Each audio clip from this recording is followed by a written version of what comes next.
There was a velvet rope across my driveway, a valet stand where my cattle trough used to be, and on my porch, my damn porch, a woman in red heels was auctioning off my ranch like it was a bottle of wine. She was the HOA president, and she called the cops on me. If I hadn't come home a day early, I might have lost everything my father built. Comment below where you're watching from and tell me, what would you do if you came home and found your land up for sale without your permission? I was only supposed to be gone for 5 days, a quick consulting trip in Colorado. I left Ricky, my ranch hand, in charge, and everything was quiet when I left. Cows fed, fences patched, gates locked. But when I turned off County Road 16 and saw Audis and Teslas lined up like it was a wine tasting, my stomach dropped. I thought maybe someone had gotten lost. Or worse, maybe something had happened to Ricky. But then I saw the signs, Legacy Ranch Redevelopment Preview, presented by Evergreen HOA. And standing at the center of it all, microphone in hand, was Celeste Whitmore. Celeste, queen of the HOA, was wearing her signature blazer and a smile that could cut glass. She saw me pulling in and didn't even blink. Instead, she said, "And next up, Lot 7, featuring original timber beams and scenic pond access. Bidding starts at $600,000. Lot 7 was my backyard. I parked hard, stepped out, and made it 20 feet before a kid in a clip-on tie stepped in my path. "Sorry, sir, this is a private event." I laughed, not because it was funny, because if I didn't, I might throw him into the fountain. "I live here," I said. "You're standing on my land." Before he could respond, Celeste chimed in again, louder this time. "Security, please escort this man off the property. He's not authorized to be here." I froze. "Authorized?" I repeated, turning toward her. "I'm the damn owner, Celeste." She walked toward me, clipboard in hand, as if I were some confused delivery guy. "Clay," she said, fake sweet, "you've been absent for more than 30 days. Per HOA bylaw 642, this property was reclassified as dormant and we're moving forward with redevelopment." I clenched my jaw. "I was gone 5. She raised an eyebrow. "We measure absence by activity, not calendar days." That's when the sirens rolled in. 3 sheriff units pulled up. Celeste pointed theatrically. "That man is disrupting a sanctioned community event and threatening attendees." The deputies stepped out, slow, eyes flicking between me and the makeshift auction tent. One of them, Deputy Rowland, recognized me. "Mr. Randall?" I nodded. "You got papers showing you own this land?" I handed him a laminated copy of the deed I always kept in my glove box. After a pause, he nodded back. "Looks solid." Then he turned to Celeste. "Ma'am, unless you've got documentation that says otherwise, we're going to have to ask you to stand down." The air shifted. Guests started murmuring. Celeste's jaw tensed. "This is a civil matter," she spat. "We'll let the lawyers handle it."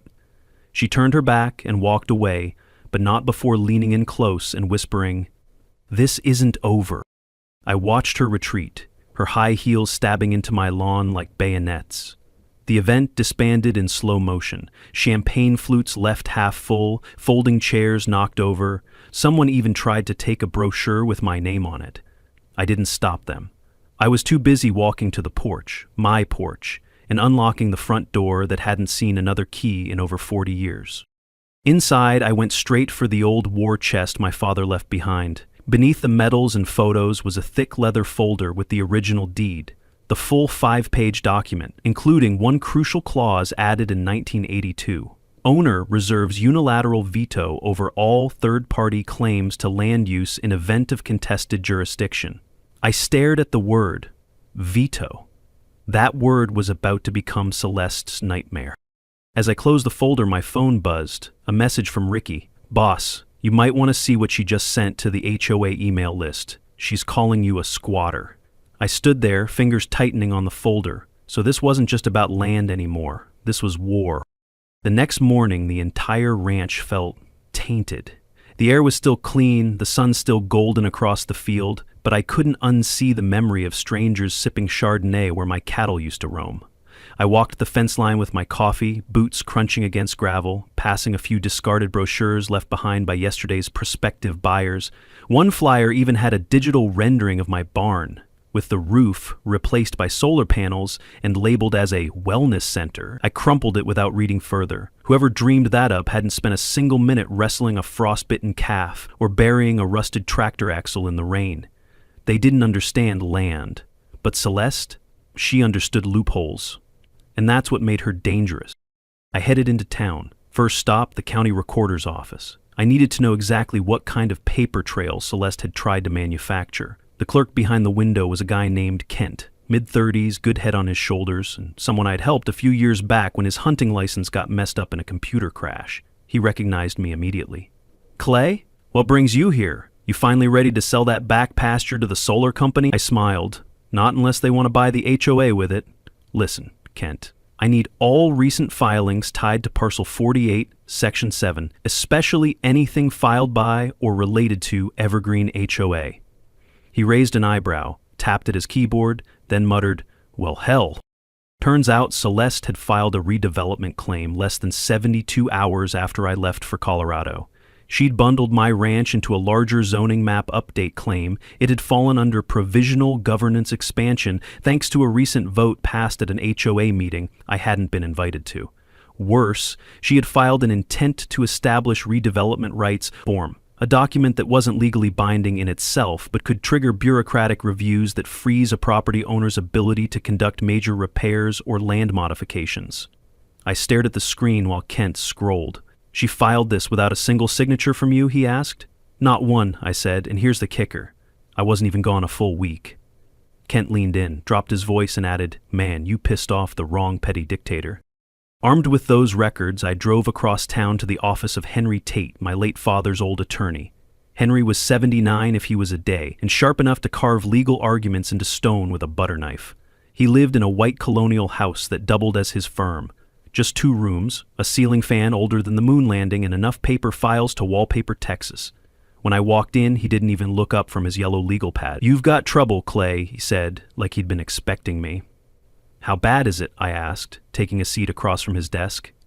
"Bad enough that if you blink wrong, Celeste might file a zoning claim against your eyelids," he muttered, finally looking at me. "But not irreversible. She's using legal intimidation, bureaucratic mud wrestling. We'll get dirty, but we won't drown." Henry explained the game. HOA laws varied, but in Texas they only had governance over properties that either opted in or fell under post-division expansion. My ranch wasn't part of any subdivision, never had been, but Celeste had cleverly tried to piggyback on a 30-year-old map update that loosely mentioned residential corridors adjacent to County Road 16. The one that curved past my north fence. "They're arguing adjacency equals jurisdiction?" I asked. Henry nodded grimly. "It's flimsy, but enough to stall you, and if you push too hard, they'll start talking about tax reviews, code enforcement visits, and eminent domain whispers. Celeste isn't just playing the long game, she's baiting you into making a mistake." I leaned back, feeling the weight settle in my chest. Part of me wanted to just call in a camera crew, expose the scam, and let the court of public opinion burn her plans to ash. But that would have been too easy and too reactive. I needed leverage, real leverage, something that would make her regret ever stapling my name to one of her glossy brochures. That night, I sat at my father's old desk with a bottle of rye whiskey and a stack of land records. I flipped through survey maps, water rights agreements, grazing permits, anything that might shine a light on a crack in her foundation, and just before midnight, I found it. A topographic map from 1982, signed by a county surveyor. It marked a narrow irrigation canal that cut diagonally through my southern pasture, technically dividing the land into 2 plots, one primary, one auxiliary. That auxiliary plot was small, maybe half an acre, but it had never been formally merged back into the main property, meaning technically it was still classified as undeclared. And undeclared land doesn't fall under residential governance unless specifically petitioned, which Celeste hadn't done. "You missed a corner, Celeste," I muttered aloud. "And corners are where empires collapse." I made copies of everything and tucked them into a folder labeled Playbook. By morning, I'd have a new plan. Before I could leave the study, though, my phone buzzed. A notification. Apparently, HOA members had received a newsletter titled Reclaiming the Future, Evergreen's Bold New Chapter. In it was a blurry photo of my barn, taken during yesterday's auction, and a paragraph claiming the property was in early stage conversion. The text claimed that, while legal formalities remain pending, the community's vision continues moving forward thanks to proactive leadership. I stared at that word, pending. She was walking a legal tightrope and betting I wouldn't be fast or clever enough to knock her off. Fine, let her walk. The next morning, I paid a visit to one of the most overlooked, underappreciated offices in any county, the Agricultural Zoning Board. I asked to review irrigation permits issued between 1975 and 1990. After 3 hours and a lot of coughing from the guy in the records room, I walked out with a sealed file showing that Auxiliary Pastures Canal wasn't just a ditch, it was a registered water conduit with easement rights granted to my grandfather. In other words, that little sliver of land had a personality, legally speaking. And the HOA? They hadn't even noticed it existed. Back at the ranch, I climbed up the old watchtower my dad had built during his doomsday prepper phase and looked out over the fields. I didn't see grass and fences anymore. I saw chess squares. Celeste thought she was playing Monopoly, buying up land and building hotels. But I was playing chess, and I'd just moved a knight into her blind spot. She didn't know it yet, but I wasn't just fighting for my land. I was setting the table for her collapse. 3 days later, I put on the ugliest sports coat I owned, slicked my hair back with a dab of motor oil disguised as pomade, and walked into Celeste's trap like it was my wedding. The event was called Investor Preview and Private Bid Mixer, and it was held in a tent big enough to cover a helicopter. They'd set it up right in my northern pasture. Inside was the kind of crowd that ordered bottled water from France and thought ranch was just a salad dressing. Everyone was sipping wine out of stemware that cost more than my boots. And in the center of it all, standing on a tiny stage under a faux chandelier made of reclaimed barnwood, was Celeste. She wore a cream pantsuit, high heels buried in turf, and a face full of Botox confidence. I adjusted my fake name badge, Mark Walters, Strategic Land Acquisition Consultant, and walked into the lion's den grinning. Mark had a story. He worked with private equity, had a portfolio full of land to luxury conversions. He also, conveniently, had no online footprint because he preferred offline, discreet investments. I spoke just loud enough for her team to overhear. "I hear the ranch parcels are nearly ripe for flipping," I said casually to a man in loafers who smelled like imported citrus. "It's going to be a shame if we don't move fast before regulatory heads start poking around." The man nodded solemnly, no clue what I was talking about. Celeste saw me before I reached the fruit display. Her eyes narrowed, her mouth twitched, but she didn't blow the whistle. No, she assumed I was just another player, another ego with cash and a crooked moral compass. That was her first mistake. The auction itself was a soft one, no formal gavels, just silent interest cards, for folks to fill out with their preferred bid ranges. One of the younger agents handed me a laminated packet outlining various lots. Lot 7 was my chicken coop. Lot 9 was my fishing pond. Lot 3, they claimed, was a scenic overlook with development potential. It was a limestone ridge with 3 rattlesnake dens and a view of nothing. And still, I watched someone write down a bid for over $600,000. That's when I knew. This wasn't just ambition, this was delusion with capital backing it. I waited until Lot 5 came up. That was the acre behind my house with the original smokehouse and an old oak tree where my father buried his dog. It had heritage appeal, apparently.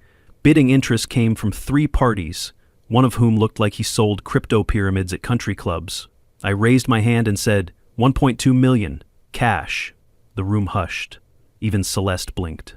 Someone gasped. I leaned forward and added, contingent on immediate possession and HOA override authority. It was a bluff, a big one, but Celeste couldn't afford to call it, not in front of investors. She beamed at me like I'd just proposed marriage. "Ladies and gentlemen," she said, holding her microphone with one manicured claw, "we are honored to welcome Mr. Walters to our investment family. His commitment is a testament to Evergreen's future." Cameras flashed. I smiled. My molars ached from clenching. As soon as the applause died down, I walked up to the booth marked Investor Services and handed them my bid card with a big, phony signature. "I'll need to inspect the property deed personally," I said. "Wouldn't want any legal surprises." The woman nodded, gave me a folder with glossy brochures, and whispered, "Miss Whitmore will meet you shortly." And she did. 5 minutes later, behind the tent, with her arms crossed and her mouth curled into a snarl that would melt plastic. "You're insane," she hissed, "and very, very stupid." I let the accent slip just slightly.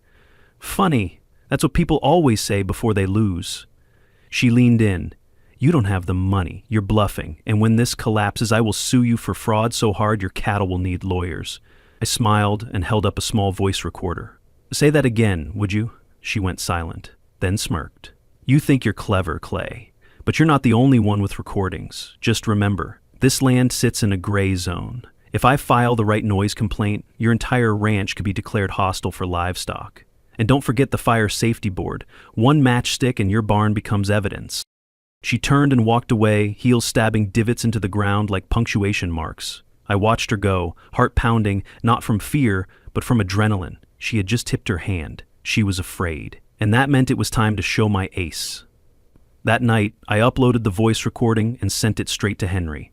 "She's threatening sabotage," I told him. "Implied arson, zoning harassment, and legal retaliation." He whistled on the other end of the line. "She's getting sloppy," he said. "Good, keep her talking. Meanwhile, I'll draft a cease and desist with attached audio evidence. Let's make her squirm." But Celeste wasn't done. The next morning, I found a notice taped to my fence. Pending investigation, potential land misrepresentation. The HOA logo was in bold, and underneath it, a threat. All transactions involving Parcel 48 are temporarily suspended pending administrative review. That's when I realized what she'd done. My fake bid had triggered a legal freeze. She'd used my bluff against me. By appearing to sell the land, she'd justified halting all development, including my own. I paced the porch like a caged dog, reading the notice over and over. It was clever, insidious, a technical checkmate if I didn't move fast. Then I remembered something. Lot 5. The one I bought. According to her own brochure, the buyer had the right to request a site inspection, escorted by HOA compliance officials. That was my in. Not as the landowner, but as the fake buyer.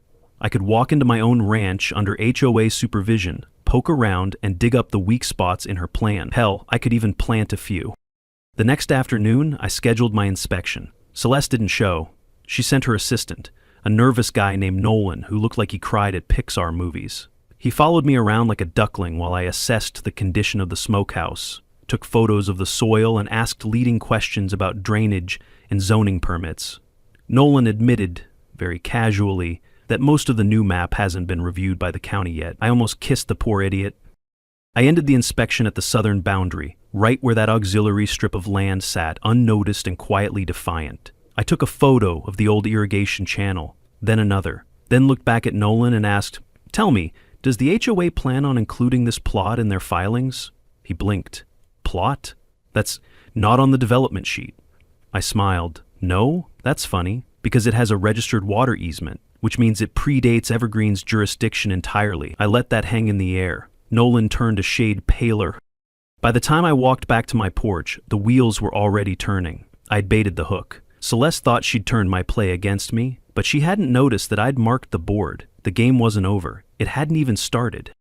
The day after the inspection, Henry and I sat side by side at his creaky old desk with papers spread out like a war map.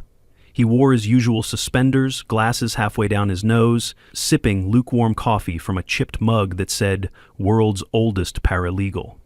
I laid out the photos I'd taken, especially the one with the irrigation channel and the faded metal stake that marked the southern property line. "This here," I said, tapping it with the back of a pencil, "is our missile silo." Henry smirked. "That auxiliary parcel is unlisted, unclaimed, and unzoned. Technically, the HOA doesn't know it exists. You know what that makes it?" I raised an eyebrow.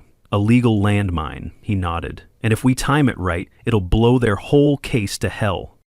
The plan was simple. We'd draft a demand letter citing the irrigation easement and the land's undeclared status. Then file a preemptive motion with the zoning board requesting official reclassification. That motion, once submitted, would trigger a public hearing, which meant documents, testimonies, county review, and worst of all for Celeste, delays. Developers' HOA boards hate the public spotlight. But to pull it off, we needed one thing: a copy of the original HOA charter and amendment schedule. And that document locked in Celeste's office. So I did what any reasonable man would do. I called Ricky. Ricky had been laying low since the first confrontation. Not because he was afraid. No, Ricky didn't fear much outside of women and gluten, but because Celeste's goons had threatened to report him for unauthorized machinery use if he didn't step off the ranch. When I found him at his cousin's trailer park fixing a busted ATV, he greeted me with a smirk and a half-empty DR Pepper. "I figured you'd show up eventually," he said. "Woman's got the whole HOA acting like it's the mafia." I filled him in on the situation and asked for one small favor: attend the next HOA board meeting under the pretense of applying for seasonal groundskeeping. Ricky scratched his beard. "You want me to infiltrate a bunch of wine moms?" I nodded. "But like, legally?" He took a long sip, wiped his mouth, and grinned. Well, hell, Clay, why didn't you say so sooner? I'll even wear a tie. Meanwhile, I called Nolan, the assistant from the site inspection. I invited him for coffee at the diner and played dumb, acting like I was still an eager investor. I told him I was concerned about potential zoning conflicts and asked if there were any more maps, amendments, or permits I should look over. Nolan, nervous and eager to impress, spilled faster than a knocked-over pitcher.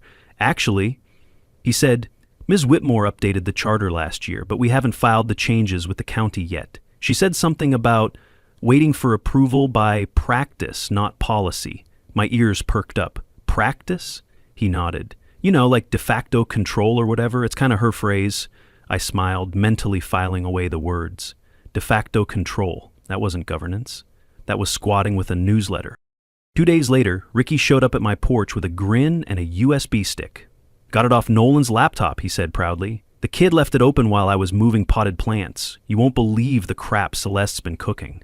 The files were gold, meeting minutes filled with off-the-record boats, financial statements hinting at personal expenditures billed as consulting, and even a draft email to a developer labeled, "Once the old guy folds, we pounce." Henry read them with quiet satisfaction, then set the folder down and said, "Time to strike."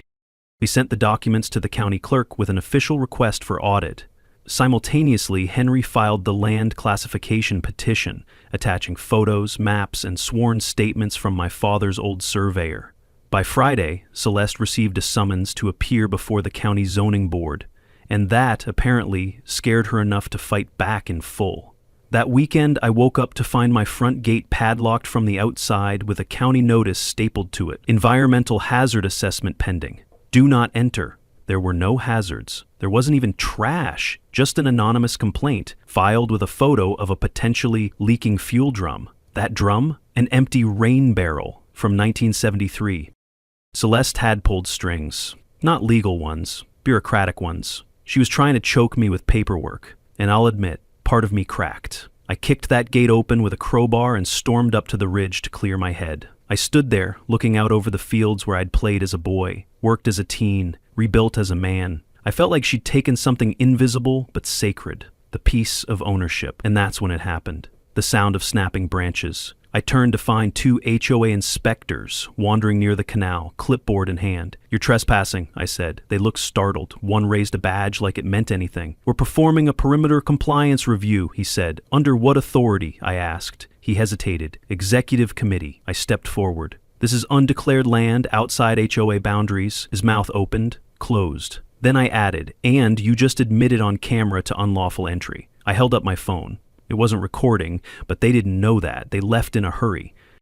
That night, Henry called with an update. "She hired Brad Colton," he said. I sat up. Brad was a legend. An HOA fixer, smooth as silk and fond of backroom settlements that left people legally broke and emotionally bankrupt. "We need to move now," Henry continued, "before this goes to a judge who plays tennis with her cousin." So I made a new plan, one that used her own ego against her. I emailed Celeste personally, told her I was prepared to settle if she offered me full HOA immunity for the ranch and dropped all claims. I made it sound like I was scared, like I'd fold, like I was desperate. Within an hour, she replied with a draft agreement, a long, smug, bloated contract that crucially attached a revised HOA zoning map with her own initials on it. That map showed my ranch, in full, as governed. But it also included the auxiliary parcel, incorrectly labeled as part of the primary tract. That was her fatal error. She had documented a lie, signed it, and tried to use it as leverage. I printed 3 copies, highlighted the false merge, and added them to my evidence folder. Because when you play dirty, the paper trail always bleeds first.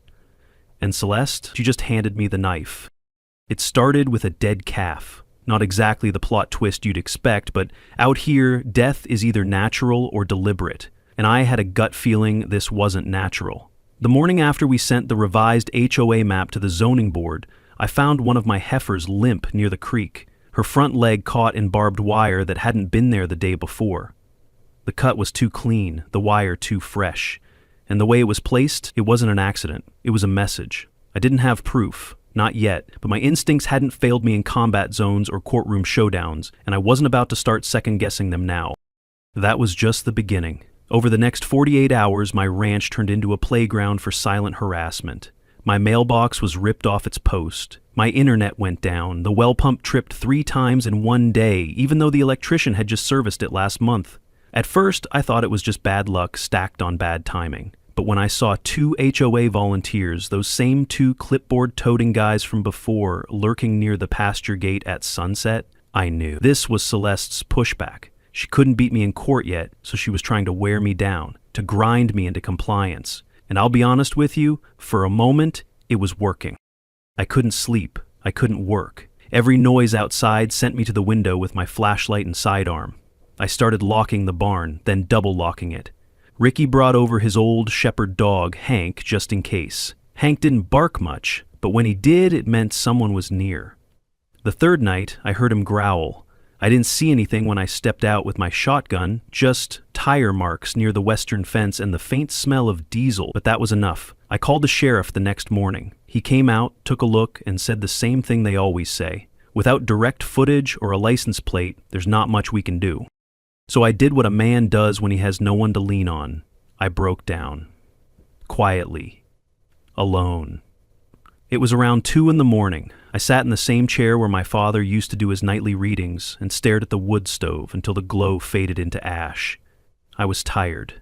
Tired of fighting. Tired of constantly watching my back on my own land. Tired of thinking 5 steps ahead just to survive the week.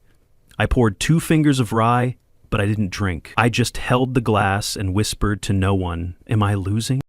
That night, I found my father's notebook. Not the legal stuff, just his personal journal, tucked between 2 old tax books. It was filled with uneven scrawl, taped photos and little clippings of news articles about soil health, crop rotation, and HOA lawsuits from as far back as the 1980s.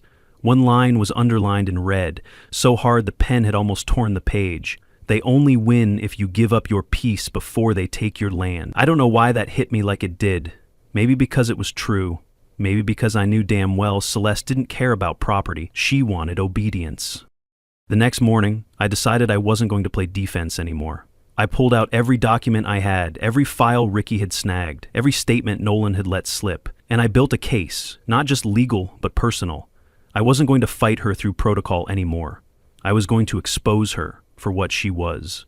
But before I could submit the whole thing to the county, my email got flooded. Nearly 24 messages, newsletters, anonymous tips, and most jarringly, a mass forward of a local news blog claiming I was under investigation for fraudulent claims and land misuse. There were photos too, blurry, old, some from when I did security work overseas, others from a veterans rally that had been miscaptioned to imply political extremism.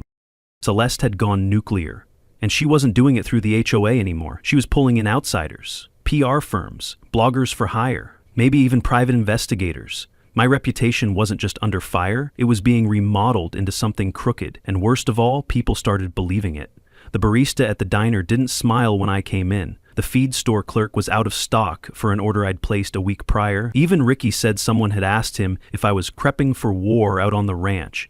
That cut deep, because it meant the war had reached past me, into my town, into people I trusted. Henry told me to hold. Let it peak, he said. Let her overextend, then we slap her with everything. But I wasn't built for waiting. I needed to move. That night, I sat at my desk and crafted a letter. Not to the zoning board, not to the HOA, but to every single resident of Evergreen. A real letter, printed, folded, and hand-delivered one by one to every mailbox I could reach before sunrise. It was simple, 1 page. I told them the truth. About Celeste, about the lies, about the silent war happening on their borders. I didn't ask for support, I asked for eyes. Watch her, I wrote. See what she does when she thinks no one is looking. By noon, the fire started spreading. People talked. Nolan quit, straight up packed a box, left his keys on Celeste's desk, and drove off. Ricky said he heard 3 board members arguing outside a Panera Bread about damage control. Even the sheriff called to say he'd received an unusual volume of calls, asking why the HOA had unfiled zoning maps in circulation. Celeste tried to respond with another PR blast, but it was too late. The community didn't believe her anymore. They weren't on my side yet, but they were off hers. And that's all I needed. Then came the kicker. A certified envelope delivered by courier, Inside, a cease and desist order from Brad Colton himself, demanding I refrain from public commentary that could negatively impact Evergreen's economic outlook. I laughed so hard I choked on my coffee. Brad had one rule: when he starts sending paperwork, it means he's bleeding somewhere you can't see. I handed the envelope to Hank the dog. He used it as a chew toy. Then I called Henry. "It's time," I said. "Let's make it official." We filed a formal complaint with the State Attorney General's office, attaching evidence of land misrepresentation, coordinated harassment, and unlicensed zoning maneuvers.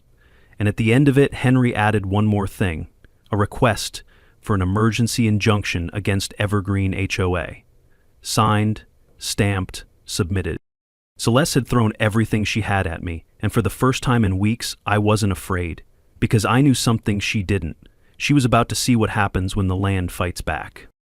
The public hearing was held on a Thursday morning in a county building that smelled like old coffee and fluorescent lighting, the kind of place where bureaucrats spend more time fighting their inboxes than making real decisions.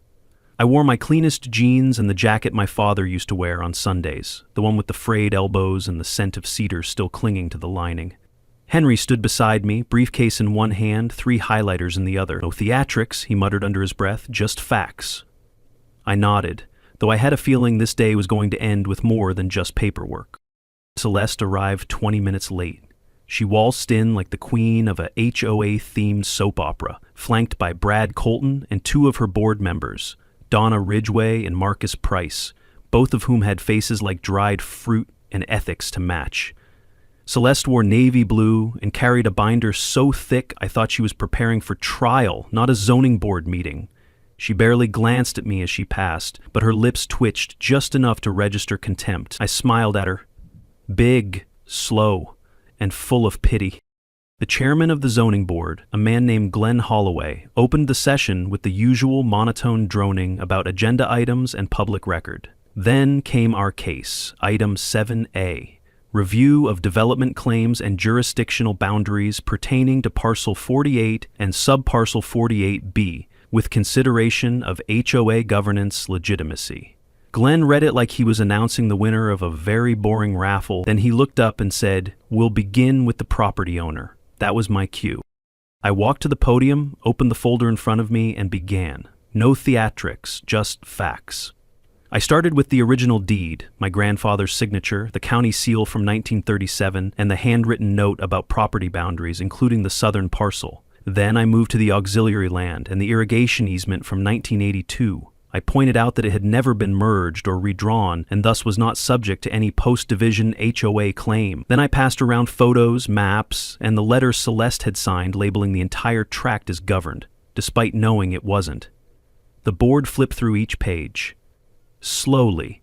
Some scribbled notes, others stared at Celeste like they were just now realizing what kind of fire they were sitting near. Then Henry took over. His voice was slow and dry, but lethal. He detailed the timeline of Celeste's filings, the missing county registrations, the private investor previews, and the false statements made to residents and developers. He introduced the audio recording. Celeste implying arson, legal manipulation, and enforcement threats.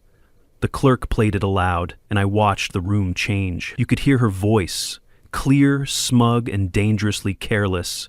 "Just stall him with paperwork. If we hold long enough, he'll break. They always do." Someone in the back audibly gasped. I didn't turn around. I didn't need to. The damage was done. Then it was Celeste's turn. Brad stepped up like he was auditioning for a courtroom drama. He called our filings outdated, our evidence taken out of context, and the auxiliary parcel irrelevant due to administrative oversight. He cited obscure clauses from bylaws passed at HOA meetings that, conveniently, had never been formally filed. He talked fast, slick, too slick, and when Glenn asked for official documents verifying Evergreen zoning claims, Brad smiled and said, "Unfortunately, we're still compiling that packet. That was his mistake." Henry stood back up and asked, politely, "May I present Exhibit H?" It was the packet, the one Ricky had copied from Nolan's laptop. It showed unvoted amendments, mismatched lot numbers, and even a spreadsheet labeled Projected Gains Post-Ranch Acquisition. The board stared in silence. Glenn finally cleared his throat and said, "This document references financial benefit in anticipation of a deed transfer that, by all evidence, had not occurred. That's deeply concerning." Celeste broke first. She stood up, palms flat on the table, and snapped, "This is a smear campaign.